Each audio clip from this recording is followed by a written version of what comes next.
आपको इस स्क्रीन पर अपने सामने जो एक बंदर नजर आ रहा है, इसका कैरेक्टर 10 एपिसोड्स के अंदर Captain Marvel, Kate Bishop, Sersi, Ajak और इटर्नल्स की जितनी भी कास्ट है उस सब से ज्यादा डेवलप्ड है सिर्फ 10 एपिसोड्स के अंदर। आपको शायद लग रहा होगा कि मैं ऐसे ही मजाक कर रहा हूँ, लेकिन ऐसा बिल्कुल भी नहीं है। जब आप शो देखेंगे तो आपको आइडिया होगा कितना मजेदार ये शो है और ये जो बंदर है ये कितना कूल है और कितना फिट है। बहुत से लोग शायद ये जानते भी ना हो कि ये शो आया है और ये मार्वल का शो है और ये किस प्लेटफॉर्म पे रिलीज हुआ है। तो आज इस वीडियो बनाने का मकसद यह है कि आप लोगों को आगाही दी जाए इस शो के बारे में और आपको बताया जाए कि कितना ये अंडररेटेड शो है और आपको ये देखना चाहिए या नहीं। तो सबसे पहले मैं थोड़ी सी इसकी स्टोरी का जिक्र कर लेता हूँ, जो कि ट्रेलर में भी वाजिया है और पहली अगर आप एपिसोड देखेंगे तो उसमें भी सारी स्टोरी यही है जो ट्रेलर में है। तो एक असैसिन है ब्राइस नाम का, वो जापान में है और वो किसी का कत्ल करने आया है। वो कत्ल कर देता है, वो जा रहा होता है, डबल क्रॉस हो जाता है और वो मारा जाता है। वो जब मारा जाता है तो बर्फ में होता है, तो बर्फ में वहां पर जो बर्फ के जो बंदर होते हैं वो उसे उठाकर अपने पास ले जाते हैं और उसकी थोड़ी देखभाल करते हैं और वो ठीक हो जाता है। फिर स्टोरी थोड़ी आगे चलती है और आगे चलते वो दोबारा हत्थे चढ़ जाता है लोगों के और मारा जाता है। तब उसकी रूह एक बंदर के साथ जो है वो कैद हो जाती है, यानी कि जहां जहां बंदर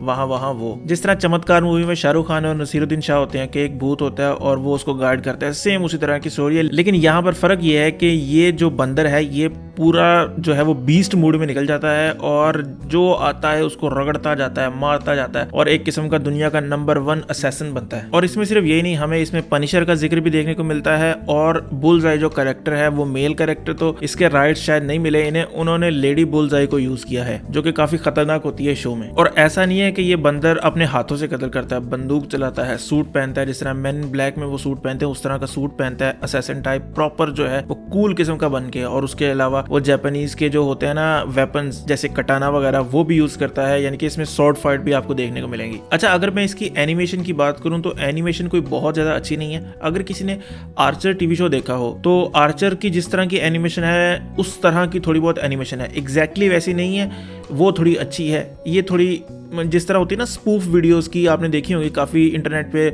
मार्वल की, डीसी की स्पूफ वीडियोस, तो उस तरह की एनिमेशन फील होती है। शुरू में पहले 1-2 एपिसोड में आपको फील होता है कि एनिमेशन अच्छी नहीं है, लेकिन आपको एंड तक आदत पड़ जाती है, तब आपको फील नहीं होता। उसके अलावा वॉइस एक्टिंग जो है वो भी जबरदस्त है। जो ब्राइस का कैरेक्टर है वो जेसन ने किया है, वो टेड लासो वाला, लेकिन उन्होंने उसको इतने डायलॉग दिए हुए हैं, मुसलसल वो बोली जाता है, यानी कि चुप ही नहीं होता वो। जैसे लगता है कि जिस तरह रायन रेनल्ड नहीं करता कि वो बोली जाता है, सेम इसी तरह करेक्टर बनाने की कोशिश की है, लेकिन उसको बहुत ही ज्यादा डायलॉग दे दिए और वो मुसलसल बोली जाता है।